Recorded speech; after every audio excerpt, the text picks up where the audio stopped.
Welcome to another video put on by Our Lady of the Greenwood for the Rite of Christian Initiation process. The topic of this video is the 7 Steps of Discernment.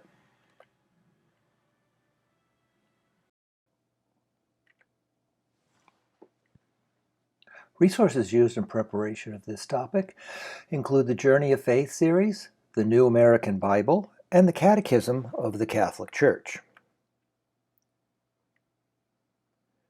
The topic is discernment. In short, discernment is a decision-making process in which we seek God's will. St. Ignatius of Loyola offers a 7-step discernment process. We must all practice discernment as part of our growth in the faith journey. Consider, how do you usually make decisions? Do you follow your head or your heart? Do you write down options or ask the advice of others?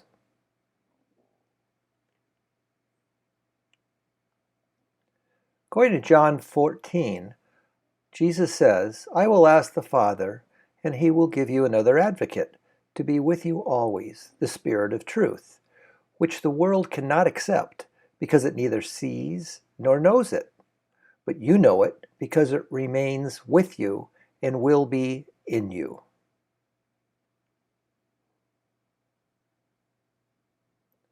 So, what other voices influence your decisions every day?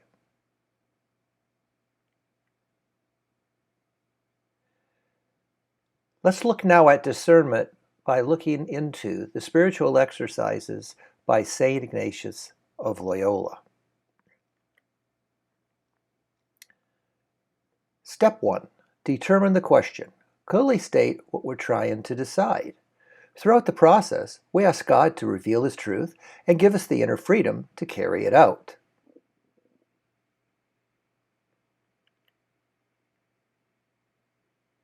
And step 2, gather the information. Reflect on the advantages and disadvantages of each alternative. Write down pros and cons.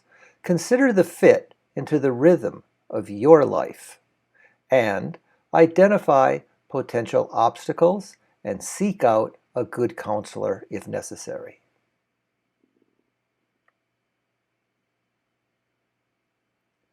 So why don't you consider what needs or attachments might keep you from seeking God's will in this decision?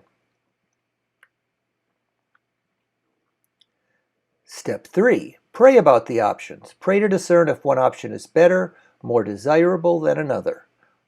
Open mind and heart to Holy Spirit to minimize worldly interference, and it may take weeks or months of praying, contemplating, to detach from our view to God's view for us. So St. Ignatius asks, what advice would you give to another person faced with this same situation? Imagine yourself on your deathbed, looking back over your life. What do you wish you had chosen in each situation?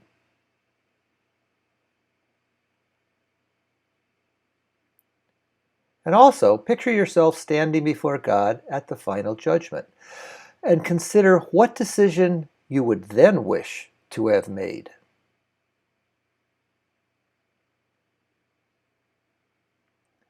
Step 4, make a decision. Go with option that gives us the most peace in prayer. If we lack peace, postpone decision or adopt least troublesome option.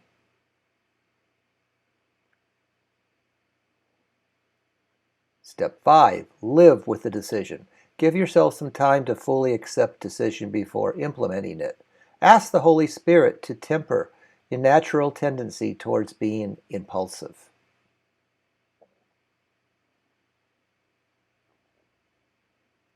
Number 6, act on the decision. It may involve giving up something to which we are quite attached. We ask the Holy Spirit to give us courage to act. Number 7, seek confirmation of the decision. If the decision bears good fruit, we have acted in accord with God's will. Knowing we made a sincere effort is enough in discernment.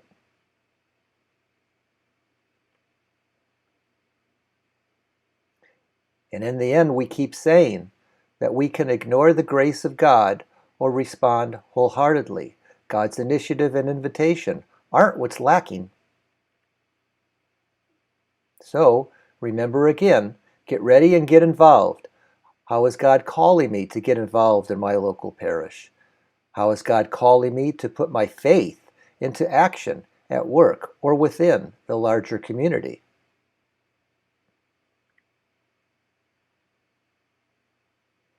It is your pathway to holiness, after all.